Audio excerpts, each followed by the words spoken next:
official slides of PBA Moto Club. Alright. Thank you for the collaboration. Wow! Ano na quality? Ano masasabi mo? Mas maganda pa sa Nike ah. Wow. Hindi nga, tingnan mo suit ko. Sir ka ako. Tingnan mo. Quality no? Oo nga, galing. Quality siya. Masado? Oo, quality. Ay! Bagay na bagay 30. 12 na lang ako. Ano size mo? 12? Ano size nito? 46 eh. 12 din. 12 po yan, sir. Level lang pala ako. Pwede ako i-level lahat? Yes, sir. Yes, sir. Oo, no? Tama, Jay. Same size ang paa natin. Nagka-12-13 ka pa.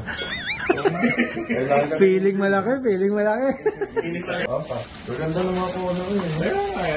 Ilan to? Hindi po siya papausap pa, sir, kasi wala po siyang foam. 5 minutes lang po, dry na po siya. Oo nga eh. Alam mo, Pwedeng basahin, no? alam mo itong Nike, ang baho no?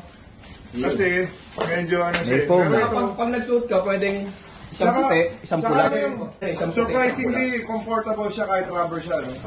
Ito bro.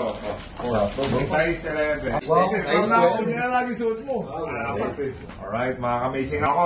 Jay, pagka-suot ko pa lang, yung comfort niya, saan sa si Sinelas, comfort lang naman eh.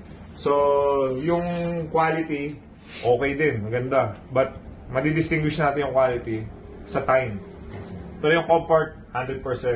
Ang sarap talaga dyan na pa. Kasi si JJ makakita rin sapato eh. Pero, maganda talaga eh. Pero nagpalinis pa ako ng kukuha para masuot ko to. Malinis ko. Oo, pula-pula pa. Pula-pula pa. Ibig sabihin ito, 45. Size ano to? 12. 11.